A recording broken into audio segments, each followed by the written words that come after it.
अखिल मानव जातीला समता, स्वातंत्र्य, बंधुत्व आणि न्यायाची शिकवण देणारे तथागत सम्यक संबुद्ध. नवसे कन्या पुत्र होती तर मग बाईला का करणे लागे पती. जर नवसानं बाईला लेकरं होणार असतील तर तिला नवरा करायची काय गरज आहे, असा खडा सवाल ज्यांनी आपल्या अभंगाच्या माध्यमातून इथल्या व्यवस्थेला विचारला ते संत तुकोबाराया. तसेच या महाराष्ट्रामध्ये आणि सबंध देशभरामध्ये अज्ञानावरती, अंधश्रद्धेवरती कडाडून हल्ला चढवणारे संत कबीर. तसेच या महाराष्ट्राचं आदर्श असं मातृत्व, ज्या मातृत्वानं आपल्या महाराष्ट्राला एक नव्हे तर दोन दोन छत्रपती दिले, तर या महाराष्ट्राचं नव्हे तर देशाचं आदर्श असं मातृत्व राजमाता, राष्ट्रमाता जिजाऊमा साहेब.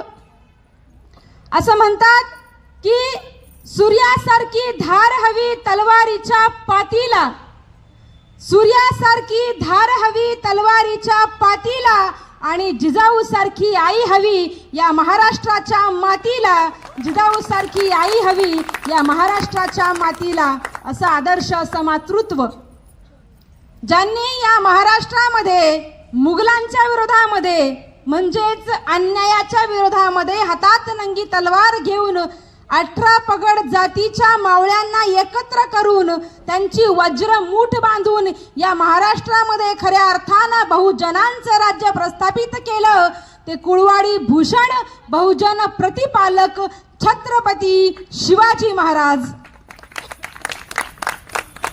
आपल्या वाढदिवशी आपल्या समाजाला ज्यांनी आरक्षणाची भेट दिली आणि वसतिगृहाची संकल्पना मांडली, ज्या वसतिगृहाचा आपण सगळ्या जणी लाभ घेत आहोत, ते आरक्षणाचे जनक राजर्षी शाहूजी महाराज.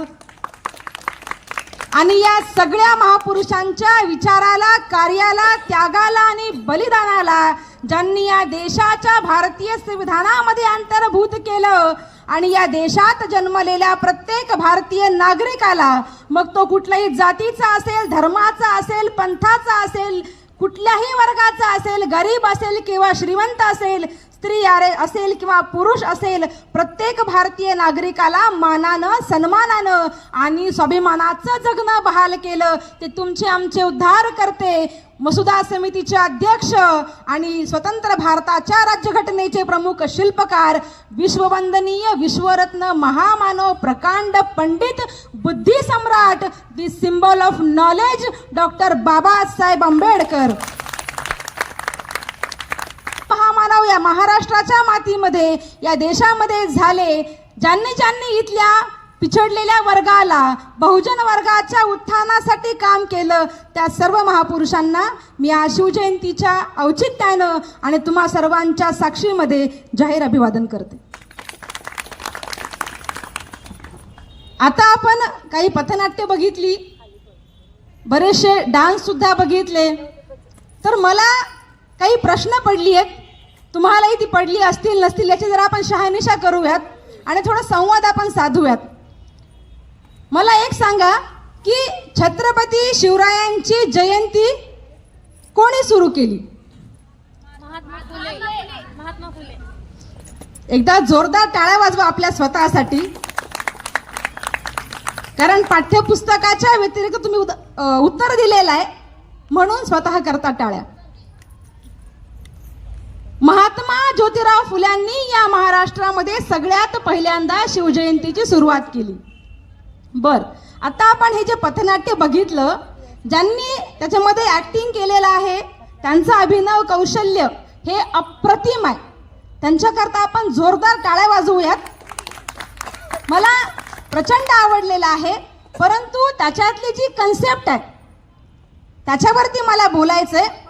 माझ्या बोलण्यानं कुणाच्या भावना दुखवणार असतील तर काही हरकत नाही, परंतु सत्य मांडण्यापासून आपण दूर राहता कामा नये, कारण की आपण डॉक्टर बाबासाहेब आंबेडकरांची लेकरं आहोत. त्याच्यामुळे सत्य बोलण्याचा अधिकार आम्हाला या देशाचं भारतीय संविधान देते आणि म्हणून मी ते मांडणार आहे. का मांडणार आहे?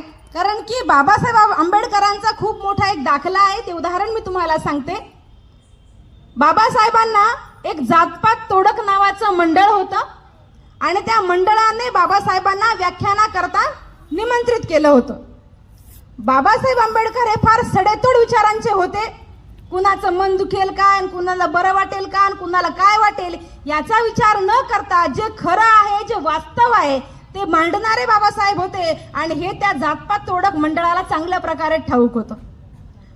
त्यांना भीती होती की बाबासाहेब नेमकं काय बोलतील. मग त्यांनी काय केलं, बाबासाहेबांना विनंती केली की बाबासाहेब, आम्ही तुम्हाला जातपात तोडक मंडळाच्या अध्यक्षस्थानी ठेवणार आहोत, परंतु तुम्ही काय बोलणार आहात ते जरा आम्हाला लिहून पाठवा.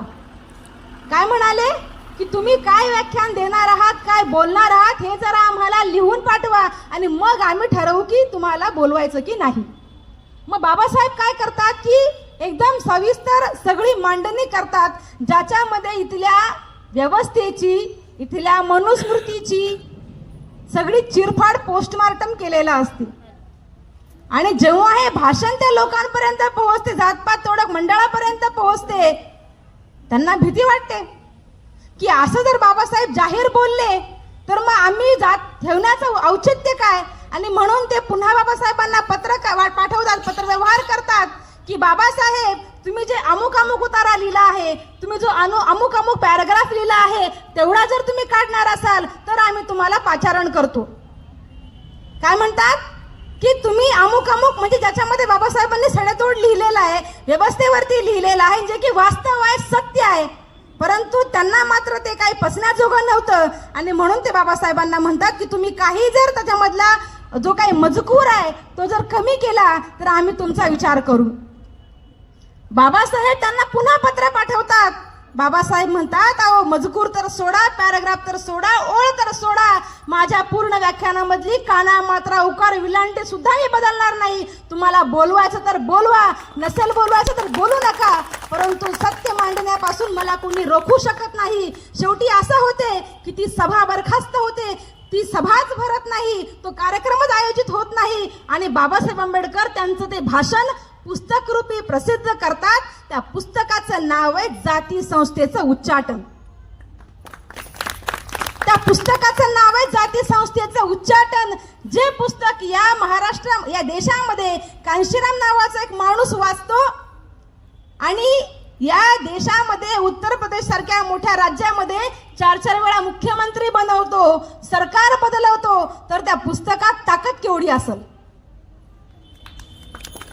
तर त्या पुस्तकामध्ये ताकद केवढी असेल, तर त्या पुस्तकात ताकद केवढी असेल. आणि त्या बाबासाहेबांना मानणारी आम्ही लेकरं आहोत. त्याच्यामुळे जे खरं आहे तेच बोलणार आहे, जे वास्तव आहे तेच बोलणार आहे.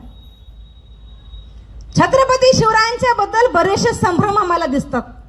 आता आपण मगाशी जे पथनाट्य बघितलं, त्या पथनाट्यामध्ये आपण बघितलं की छत्रपती शिवरायांनी कशा प्रकारे अफजल खानाला धारातीर्थी पाडलं, त्याचा कशी फायटिंग झाली है ना, कशा प्रकारे म्हणजे प्रसंगावधान कसं शिवाजी महाराजांनी ठेवलं, अगदी बरोबर मांडलं बरं का. परंतु ज्यांनी ते गाणं लिहिलंय, ज्यांनी ते गाणं लिहिलंय त्यांचा मेंदू हा सदाशिव पेठेतला आहे. तो कुठला आहे? सदाशिव पेठेतला आहे. त्याच्यामुळे त्यांच्या मेंदूला काय दाखवलं की काय केलं, छत्रपती शिवरायांनी अफजल खानाचा कोथळा बाहेर काढला, अफजल खानाला ठार मारलं. परंतु त्या गाण्यामध्ये हे दाखवलं नाही की तिथं कृष्णाजी भास्कर नावाचा एक ब्राह्मण सुद्धा होता आणि त्याला पण त्या ठिकाणी छत्रपती शिवरायांनी त्याचं धड, म्हणजे त्याचं डोकं धडापासून वेगळं केलं, ब्राह्मणाला त्या ठिकाणी मारलं. हे मात्र ते दाखवत नाहीत. ते काय म्हणतात, छत्रपती शिवराय कोण होते, तर गो ब्राह्मण प्रतिपालक. मी त्यांना अभिवादन करताना म्हटलं ना, बहुजन प्रतिपालक. ह्या शब्दामागे फार मोठा इतिहास आहे बरं का, ह्या शब्दामागे फार मोठा इतिहास आहे. मी बहुजन प्रतिपालक म्हटलं, ते काय म्हणतात, छत्रपती शिवराय कोण होते, तर गो ब्राह्मण प्रतिपालक. गो म्हणजे गाय आणि ब्राह्मण म्हणजे जो भट आहे, ब्राह्मण आहे, यांचे प्रतिपालक, यांना सांभाळणारे, अशी इमेज, अशी प्रतिमा त्यांनी छत्रपती शिवरायांची केली. तर ही चुकीची आहे. छत्रपती शिवराय हे बहुजनांचे प्रतिपालक होते. इथल्या म्हणजे मांग, महार, ढोर, सांभार, रामोशी, हटकर, धनगर या सगळ्या 18 पगड जातीचे ते प्रतिपालक होते, ते ब्राह्मणांचे प्रतिपालक कधीच नव्हते. जेव्हा कृष्णाजी भास्कर छत्रपती शिवरायांवरती वार करण्यासाठी येतो, तेव्हा छत्रपती शिवराय त्याला म्हणतात की कृष्णाजी, आम्ही तुम्हाला मारू इच्छित नाही. काय म्हणतात शिवाजी महाराज की तुम्ही आमच्यावर वार करू नका, आम्ही तुम्हाला मारू इच्छित नाही. आम्ही आता 100 गायीचं दान देऊन आलेलो आहोत, आम्ही तुम्हाला मारू इच्छित नाही. अशी चिथावणी देऊन सुद्धा कृष्णाजी भास्कर छत्रपती शिवरायांच्या डोक्यावरती वार करतात. छत्रपती शिवरायांचा जिरेटूप चिरून त्यांच्या माथ्यावर तलवारीची खूण आहे ती आयुष्यभर छत्रपती शिवरायांच्या माथ्यावर राहते. आणि असा घाव घालणारा ब्राह्मण, त्यांचे प्रतिपालक छत्रपती कधीही होऊ शकत नाहीत. हा इतिहास आम्ही मांडणं गरजेचं आहे. छत्रपती शिवरायांनी जे स्वराज्य उभं केलं, आता आमच्या 10वीच्या पोरीला कॉमर्स घ्यावं की आर्ट घ्यावं की सायन्स घ्यावं की MCVC अभ्यासक्रम घ्यावा, कुठलं करिअर निवडावं, याच्यासाठी करिअर गायडन्सचे प्रोग्राम घ्यावे लागतात. छत्रपती शिवराय वयाच्या 16व्या वर्षी स्वराज्याची स्थापना करतात. वयाच्या 16व्या वर्षी स्वराज्याची स्थापना करतात. तर कशी करतात? ते शंभू महाराजाला ते दाखवलं ना, ते करून नाही, तर राजमाता जिजाऊंची इच्छा होती ना, म्हणून स्वराज्य स्थापन करतात.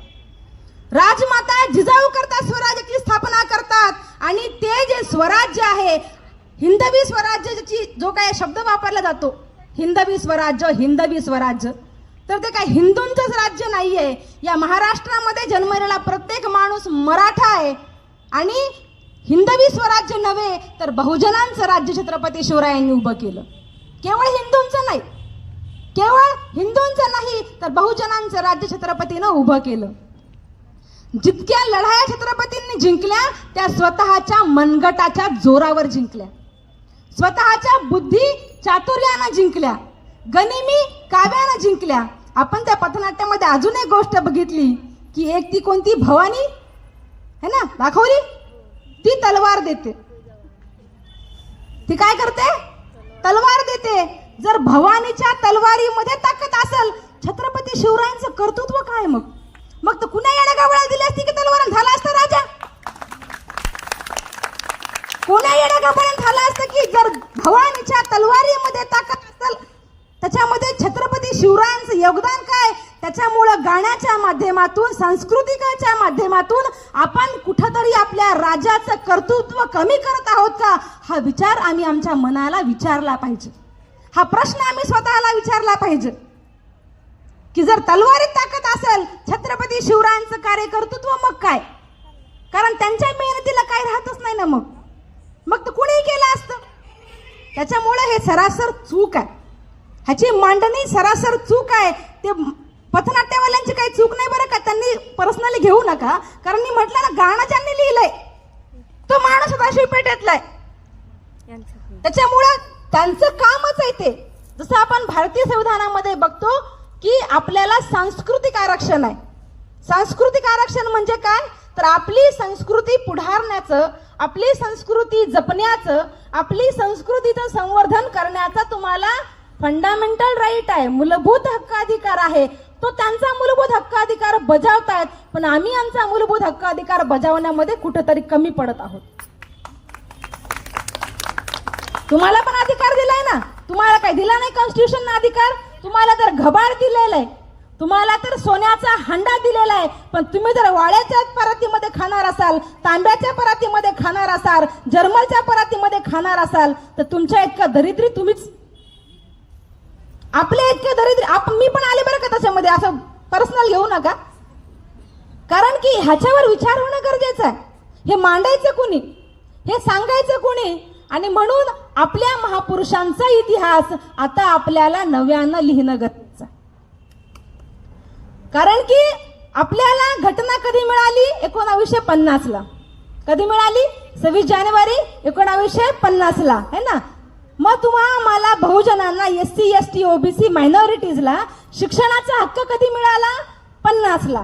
त्याच्याही मध्ये राईट टू एज्युकेशन, शिक्षण हा मूलभूत हक्क अधिकार आर्टिकल 21 क खाली मिळायला उजाडला 2008. म्हणजे तुम्हाला मला शिक्षण कधी मिळालं? 50 नंतर सुरू झालं. आणि फंडामेंटल राईट म्हणून कधी आला? 2008 ला. आणि इतिहास कधी लिहिला गेलेला आहे? त्याच्या खूप आधी लिहिला गेलेला आहे. त्याच्यामुळं आतापर्यंत शिकाऱ्यांनी इतिहास लिहिलेला आहे, म्हणून त्यांचं गुणगौरव त्याच्यामध्ये आहे. जेव्हा वाघ आपला इतिहास लिहायला सुरुवात करेल तेव्हा शिकाऱ्यांची सगळी जी काही बुरखे आहेत ते टराटरा फाडल्याशिवाय राहणार नाही. त्याच्यामुळे आमच्या महापुरुषांची जी बदनामी चालू आहे, आमच्या महापुरुषांबद्दल जी त्यांची प्रतिमा मलिन करण्याचं काम चालू आहे, ते आता कुठंतरी थांबलं पाहिजे. तुम्ही अजून एक ऐकत असाल, छत्रपती शिवराय, आता ज्या मुलीने परफॉर्मन्स केला, तुम्ही ती गोष्ट नोटीस केली की नाही मला माहित नाही, पण मी नोटीस केली. जो अफजल खानासोबत जी एक मुलगी होती तिने हिरव्या रंगाचा टॉप घातला होता. बघितलं तुम्ही? नोटीस केलं? अफजल खानासोबत जी मुलगी होती तिने काय केलं होतं? हिरव्या रंगाचा टॉप घातला होता. म्हणजे मुस्लिम विरोधी कसे आहेत, मुस्लिम द्वेषी कसे आहेत. मुघलांच्या विरोधामध्ये छत्रपती शिवरायांनी निश्चित लढाया केल्या, पण मुसलमानांच्या विरोधामध्ये छत्रपती शिवराय कधीच नव्हते. ते कुठल्या जातीच्या विरोधामध्ये कधीच नव्हते. मुघल जे होते ते इथल्या रयतेवर अन्याय करायचे. मुघलांची प्रवृत्ती ही शोषणाची प्रवृत्ती होती आणि त्या प्रवृत्तीच्या विरोधामध्ये कुणीही असतं, म्हणजे मुघल सोडून अजूनही कुणी असतं तरी पण छत्रपती शिवरायांनी एवढाच लढा दिला असता. छत्रपती शिवराय मुस्लिम विरोधी कधीच नव्हते. आणि बॉडीगार्ड या देशामध्ये काय करू शकते हे इंदिरा गांधीला विचारा. म्हणजे बॉडीगार्ड म्हणजे कोण असते की ज्याच्यावर आपल्याला इतका भरोसा असते की माझ्यावर जर एखादा वार झाला, माझ्यावर जर एखादा संकट आलं तर बॉडीगार्ड सगळ्यात अगोदर पुढे उभं राहते. ढालीसारखा एवढा प्रचंड विश्वास छत्रपती शिवरायांचा मुस्लिम मनातून निघाली पाहिजे. छत्रपती शिवरायांचं 40% जास्त सैन्य हे मुस्लिम सैन्य होतं. छत्रपती शिवरायांचे जे हेर खातं होतं, छत्रपती शिवरायांचं जे आरमार दल होतं, ह्या प्रत्येक दलामध्ये तुम्ही जर बघितलं, छत्रपती शिवरायांचं अष्टप्रधान मंडळ तुम्ही बघितलं तर सगळ्या ठिकाणी सगळ्या जातीला छत्रपती शिवरायांनी प्राधान्य दिलेलं आहे. हेर खात्यामध्ये, हेर खातं म्हणजे काय, दिसत आपली सीबीआय आहे ना, लक्ष ठेवते, किंवा अँटी टेररिस्ट स्क्वॉड आहे, एटीएस आहे, की काय हरकती चालू त्याच्यावरती लक्ष ठेवते. असं हेर खातं, हेर खात्याचं काम काय होतं की मुघलांच्या काय कारवाया चालू आहेत, कुणी हल्ल्याची काय तयारी करत आहे का, ह्याच्या सगळ्या बातम्या छत्रपती शिवरायांना देणं. तर हेर खात्याचा प्रमुख कोण होतं तर रामोशी जातीचा, म्हणजे खालच्या जातीचा एक माणूस होता. म्हणजे छत्रपती शिवरायांनी जातीवरून कधीच कुणासोबत भेदभाव केला नाही, तर त्याची क्वालिटी बघितली, त्याचं कौशल्य बघितलं, त्याचं स्किल बघितलं आणि ते बघून त्याला काम दिलेलं आहे. त्याच्यामुळं छत्रपती शिवराय हे खऱ्या अर्थानं बहुजनांचे प्रतिपालक होते, बहुजनांना सांभाळणारे होते. स्त्रियांच्या बाबतीमध्ये असं म्हटलं जाते की जसं आता एखादा देव असेल जो व्हेजिटेरियन आहे, आता बरेच देवांचे प्रकार आहेत ना, व्हेजिटेरियन, नॉन व्हेजिटेरियन, काही देवांना बोकडं चालते, काही देवांना कोंबडं चालते, काही देवांना मग फक्त प्रसाद चालतो, ते व्हेजिटेरियन देव. जर एखादा व्हेजिटेरियन देव असेल, आता मला नावही माहित नाही, एखादा व्हेजिटेरियन देवाचं नाव सांगा बरं, हाय कोणाला माहिती? हा ठीक आहे, ते व्हेजिटेरियन आहे, ठीक आहे, व्हेजिटेरियन देव आहे. तर ह्या देवाला कोणी कोंबडं कापल का हो? ज्या माणसाला त्या देवावर भक्ती आहे, ज्या माणसाला त्या देवावर श्रद्धा आहे, तो माणूस त्या देवाला बोकडं कोंबडं कापल का? नाही. आणि मग छत्रपती शिवरायांबद्दल काय सांगतात की छत्रपती शिवरायांना कुणीतरी बाई गिफ्ट म्हणून दिली होती म्हणे, आहे ना. छत्रपती शिवरायांचे उद्गार पण सांगतात की छत्रपती शिवराय म्हणतात की अशीच आमची आई असती सुंदर रूपवती, तर आम्ही सुंदर झालो असतो वदिले छत्रपती. ह्या ओळी नंतरच्या आहेत. सुरुवातीलाच मी तुम्हाला विचारते, जो राजा, इतिहासामध्ये नोंद आहे की ज्या राजाच्या दरबारामध्ये कधीच कोणती स्त्री नाचली नाही, असा एकमेव राजा महाराष्ट्रातला, त्याचं नाव आहे छत्रपती शिवाजी महाराज. जो पाटील माणूस आहे, पाटील म्हणजे गावचा हेड मुखिया है ना, पाटलाचा रुबाब, असा रांझ्याच्या पाटलानं एका बाईसोबत म्हणजे त्याने छेडछाड केली बाईची, म्हणून त्या रांझ्याच्या पाटलाचे हातपाय कलम करणारे छत्रपती शिवाजी महाराज यांना कोणी बाई नजराला देऊ शकते का? हे होणं गरजेचं आहे. म्हणजे अशा पद्धतीने आमचे महापुरुष आम्हाला मांडावे लागतील. आमचे कान आमचा मेंदू आम्हाला ओपन ठेवावा लागणार आहे, विचार करावा लागणार आहे. हे जे गाणे येतात ना यांना तर पायताना काढून मारलं पाहिजे. काही बी लिहू लागलेत, काही बी लिहू लागलेत. काय म्हणजे काय लावून लिहितात की काय लावून गातात काही कळत नाही यांचं. म्हणजे इतकी बौद्धिक दिवाळखोरी की साध्या कॉमन सेन्सचा पण तुम्ही विचार करू नये. म्हणजे आपल्या महापुरुषांचा गुणगौरव करत असताना आपण त्यांचा अपमान तर करत नाही आहोत, याची पण शहानिशा होणं गरजेची आहे. आपल्या महापुरुषांचा गुणगौरव करत असताना आपण त्यांचा अपमान तर करत नाहीत, याची पण शहानिशा होणं गरजेची आहे. त्याच्यामुळे छत्रपती शिवरायांना कधीच कोणती बाई नजराना वगैरे कोणी दिलेली नाहीये.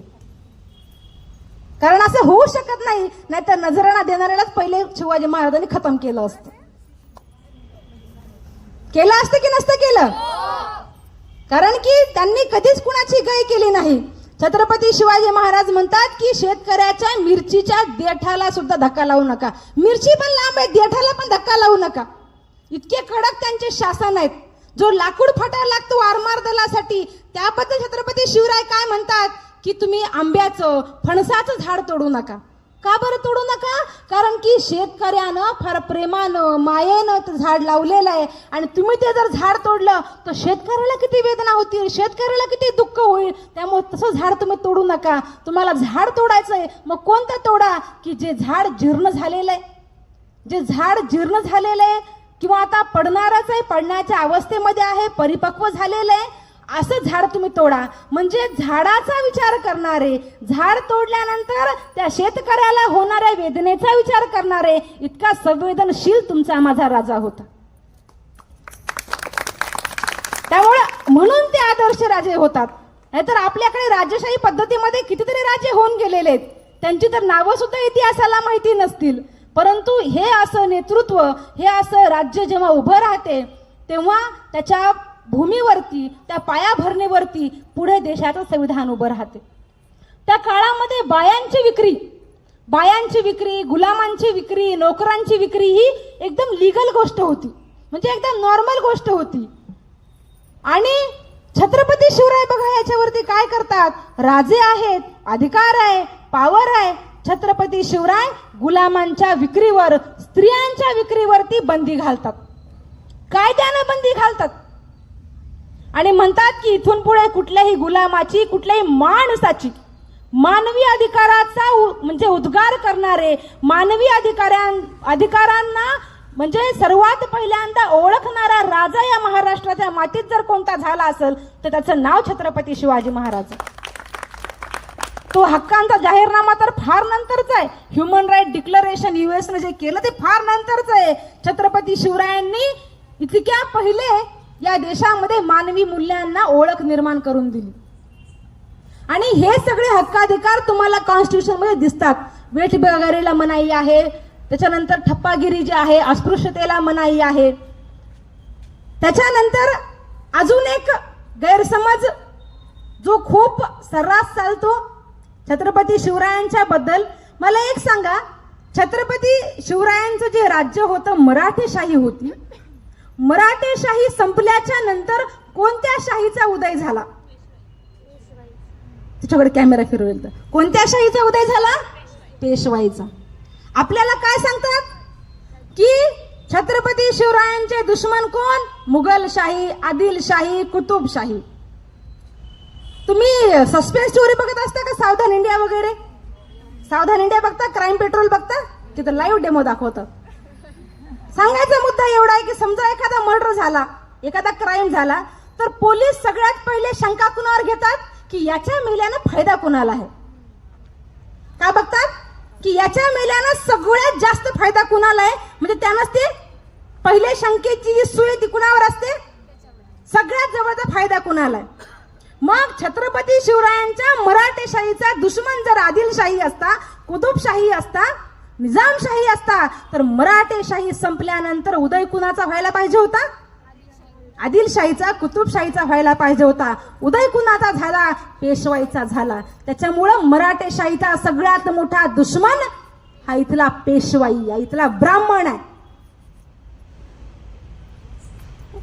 म्हणजे जो माणूस नीतिमत्तेला इतकं महत्व देणार आहे, जो राजा स्त्रियांचा एवढा सन्मान करणारा आहे, ते पेशवा एक बायको असताना दुसरी मस्तानी ठेवणारा, ते शिवरायांचा समर्थक किंवा शिवरायांचं स्वराज्य पुढे चालवणारा माणूस होऊ शकते का?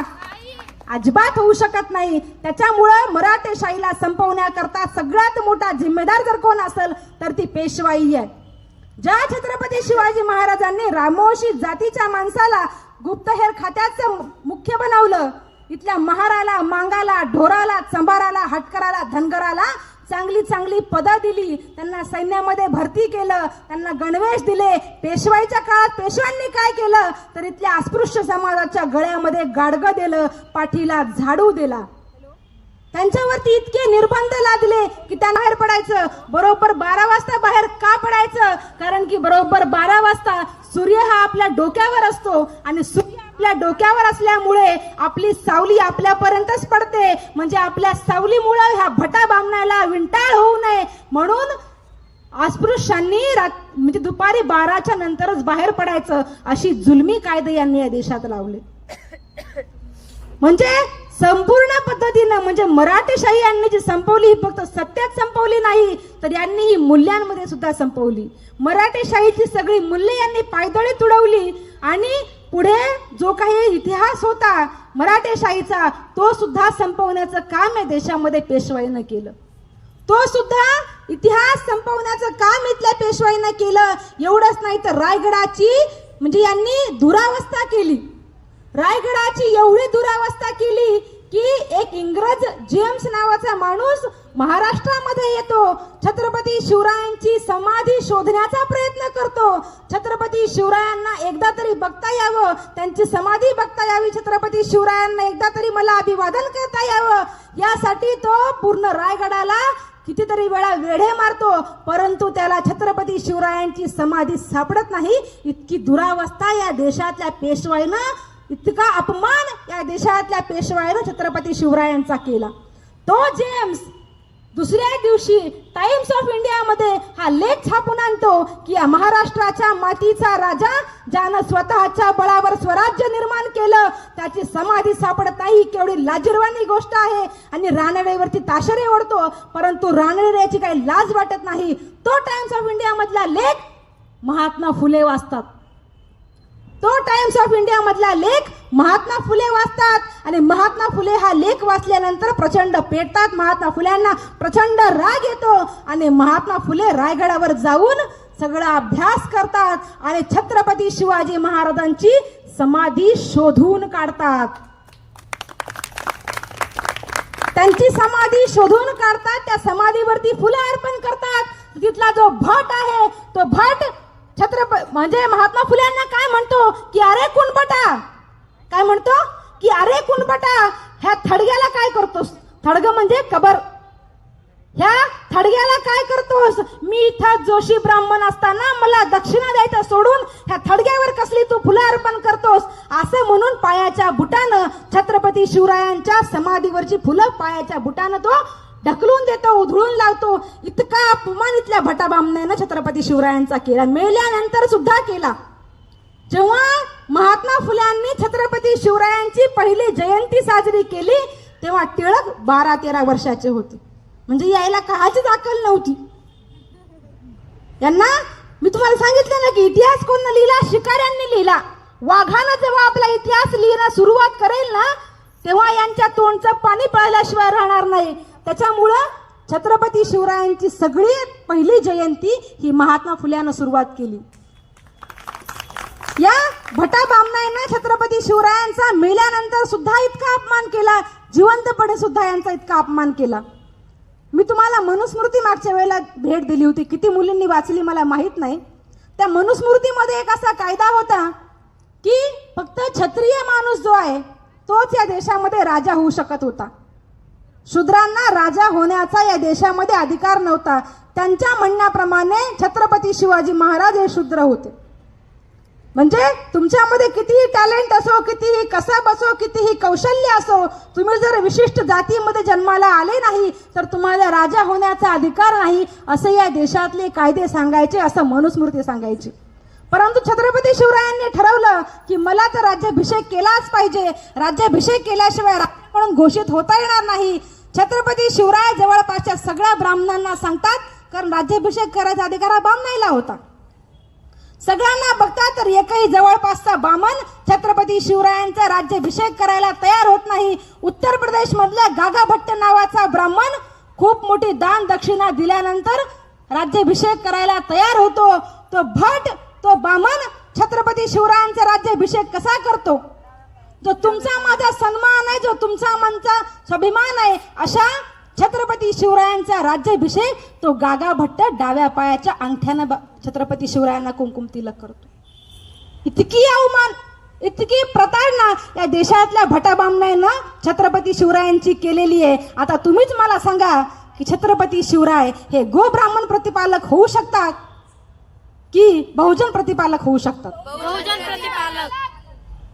त्याच्यामुळं या सगळ्या भटा बामणाचा कर्दन काळ छत्रपती शिवाजी महाराज होते आणि म्हणून त्याने छत्रपती शिवरायांची मराठेशाही संपवली, म्हणून त्याने छत्रपती शिवरायांचं स्वराज्य संपवलं.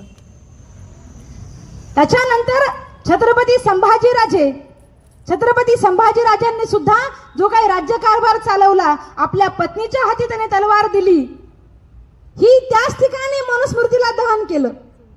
म्हणजे आमच्या राजांनी तेव्हाच मनुस्मृतीला दहन केलं आणि ज्या राजाची इतकी अवहेलना, प्रताडणा मनुस्मृतीने केली, डॉक्टर बाबासाहेब आंबेडकरांनी त्याच रायगडाच्या पायथ्याशी मनुस्मृतीचं जाहीर दहन करून छत्रपती शिवरायांचा बदला या देशामध्ये घेतला. म्हणजे तुम्ही या देशामध्ये सोन्याचे घरं पाहिले असतील, सोन्याची मंदिरं पाहिली असतील, 2 मजली, 4 मजली, 10 मजली, 50 मजली, 100 मजली पाहिली असतील, परंतु केवळ पुस्तकासाठी घर बांधणारा या देशामध्ये एकमेव असा विद्वान डॉक्टर बाबासाहेब आंबेडकर, ज्यांचं पुस्तकावरती एवढं प्रेम आहे, असा विद्वान माणूस जर एखादं पुस्तक जाहीरपणे जाळत असेल तर ते पुस्तक किती विषारी असेल, ते पुस्तक किती विषारी असेल. आणि या विषारी पुस्तकानं तुमचे माझे महापुरुष संपवण्याचं काम केलं. महापुरुष 2 प्रकारे मरतात. आपण समारोपाकडे वळत आहोत. महापुरुष 2 प्रकारे मरतात. एक त्यांचं नैसर्गिक मरण असते, एक त्यांचं नैसर्गिक मरण असते, आणि दुसरं मरण हे महापुरुषांचं कधी होते? जेव्हा त्या महापुरुषाचा विचार संपतो, जेव्हा त्या महापुरुषाचा विचार संपतो. यालाच मिलिंद प्रश्न या ग्रंथामध्ये भंते नागसेन खूप चांगल्या प्रकारे विस्तृत करतात. एकदा राजा मिलिंद भंते नागसेनाला प्रश्न विचारतो की धर्माला ग्लानी केव्हा येते, धम्माला ग्लानी केव्हा येते? धम्म म्हणजे विचार, धम्म म्हणजे चळवळ, धम्म म्हणजे आंदोलन, धम्म म्हणजे विचार. तर विचारांना ग्लानी कधी येते, आंदोलनाला ग्लानी कधी येते, चळवळीला ग्लानी म्हणजे ती कधी संपते, याची काय कारण आहेत? त्याची कारण सांगताना भंते नागसेन त्याला म्हणतात की धर्माला ग्लानी केव्हा येते किंवा एखाद्या विचाराला, एखाद्या आंदोलनाला ग्लानी केव्हा येते? जर तो विचार मुळात कमकुवत असेल, जर तो विचार मुळात कमकुवत असेल, त्याला काही बेस नसेल, पाया नसेल, तर तो विचार संपतो, धर्माला ग्लानी येते. विचार चांगला आहे, सक्षम आहे, आंदोलन चांगलं आहे, सगळं आहे, परंतु त्याचे जे प्रसारक आहेत, प्रसारक जर नसतील, विचार पसरवणारी लोक नसतील, तर धर्माला ग्लानी येते. मग छत्रपती शिवरायांबद्दल आपण आता थोड्या वेळा जे काही समजून घेण्याचा प्रयत्न केला. छत्रपती शिवरायांचे विचार किती उच्च दर्जाचे आहेत, स्त्रियांसाठी त्यांचे विचार किती उच्च दर्जाचे आहेत. परस्त्रीला माते समान मानणारा आमचा राजा आहे. या देशातल्या म्हणजे शेवटच्या घटकापर्यंत त्याच्या मनाचा विचार करणारा आमचा राजा आहे. म्हणजे आमचा विचार, आमचं आंदोलन, आमची चळवळ निश्चितपणे ही काय आहे? सुदृढ आहे, सक्षम आहे. मग दुसरी गोष्ट, प्रसारक असले पाहिजेत. काय असले पाहिजेत? प्रसारक असले पाहिजेत. जर महापुरुषांवरती आमचं प्रेम आहे, जर महापुरुषांच्या विचारावरती आमचं प्रेम आहे, तर त्यांच्या विचारांचं प्रसारक आम्हाला झालं पाहिजे, ची नैतिक जिम्मेवारी आहे. जयंत्या यासाठी आपण आयोजित करत असतो. म्हणजे आपला हर्ष उल्हास दाखवणं बिलकुल मान्य आहे, बिलकुल तुम्ही दाखवला पाहिजे, पण सोबतच हा विचारांचा धागा सुद्धा आम्हाला सोबत घेणं गरजेचं आहे. आणि हा विचारांचा धागा जर आमच्या सोबत असेल तर आमचे महापुरुष हे म्हणजे खूप वर्षभर खूप काळापर्यंत आम्ही जिवंत ठेवू शकू. छत्रपती शिवाजी महाराज जरी आज आमच्यामध्ये शरीरानं नसतील तरी त्यांचे विचार आज सुद्धा आम्हाला प्रेरणादायी आहेत. त्यांचे विचार आज सुद्धा इथल्या राज्यकर्त्यांना सोबत घेऊन चालावे लागतात. परंतु छत्रपती शिवाजी महाराजांचं बाजारीकरण जे होत आहे ना त्याला आम्ही विरोध केला पाहिजे. तिथे कुणाचं मन दुखत असेल, कुणाच्या भावना दुखत असतील तर दुखू द्या, परंतु सत्य आणि वास्तव आम्ही स्वीकारलं पाहिजे, ते सडेतोडपणे मांडलं पाहिजे. तरच आपण त्यांच्या विचारांशी सच्चे अनुयायी आहोत असं आपण म्हणू शकतो. आणि हेच खऱ्या अर्थानं त्यांना आदरांजली आहे किंवा त्यांना आपण आपल्या कृतज्ञता भाव व्यक्त करू शकतो. त्याच्यामुळे मी तुम्ही जेवढ्याही मुली माझ्या मैत्रिणी बसलेल्या आहात, मी तुम्हा सगळ्यांकडून ही अपेक्षा करते की तुम्ही सगळ्या जणी आपल्या महापुरुषांच्या विचारांच्या वाहक होणार आहात. कारण की महात्मा फुल्यांनी जो विचारांचा वारसा त्यांच्या काळामध्ये चालवला, त्यानंतर शाहूराजांनी विचारांचा वारसा त्यांच्या काळामध्ये चालवला, बाबासाहेबांनी त्यांच्या काळामध्ये चालवला. आजच्या काळामध्ये तुम्हाला मला चालवावा लागेल. आजच्या काळात तुम्हाला मला चालवावा लागेल. कारण ती ज्यांनी आपल्याला चालण्याचं, बोलण्याचं, वागण्याचं, जगण्याचं, मानाचं, सन्मानाचं आणि स्वाभिमानाचं जगणं बहाल केलं, त्या सगळ्या महापुरुषांच्या शृंखलेप्रती, त्या सगळ्या महापुरुषांच्या प्रती आपण कृतज्ञ असलं पाहिजे. त्याची आपल्याला कायम जाणीव असली पाहिजे. आणि या जाणीवेपोटी आपण आपल्या आयुष्याच्या शेवटच्या श्वासापर्यंत ह्या विचारांशी इमान राखलं पाहिजे.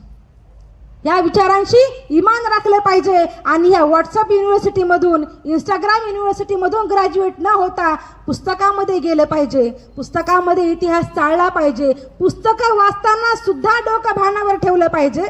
कारण की प्रत्येक लेखकाची आपली एक शैली असते, आपला एक बायस असतो, तर तोही आम्ही समजून घेतला पाहिजे. आणि स्वच्छ असं चारित्र्य महापुरुषांचं आपण समजून घेतलं पाहिजे, ते मांडलं पाहिजे. मी माझ्या आयुष्याच्या शेवटच्या श्वासापर्यंत महापुरुषांचे विचार जिवंत ठेवण्याकरता कायम प्रयत्नरत राहील. आणि तुमच्याकडून सुद्धा ही अपेक्षा करते. हेच शिवजयंतीचं खऱ्या अर्थानं औचित्य आहे, हीच छत्रपती शिवाजी महाराजांचा खऱ्या अर्थानं मान सन्मान आहे असं मला वाटते. तुम्ही सर्वांनी या ठिकाणी मला ऐकलत, मला बोलवलत, माझा मान सन्मान केलात. माझ्या बोलण्यामुळे कुणाच्या भावना दुखावल्या असतील तर त्यांनी आपली मलमपट्टी स्वतःच करावी. स्वतःचा मेंदू एकदा धुवून विसरून घ्यावा आणि एकदा त्यामध्ये डोकवावं आणि आपल्या महापुरुषांचा खऱ्या अर्थानं सन्मान करावा अशी मी तुम्हा सगळ्यांकडून अपेक्षा करते. आणि हा विचारांचा गाडा आपण असाच अविरतपणे चालवत राहू अशी आपण या ठिकाणी प्रतिज्ञा करूयात. याच ठिकाणी माझ्या वाणीला विराम देते. तुम्हा सगळ्यांची रजा घेते. धन्यवाद. जय भीम, जय शिवराय.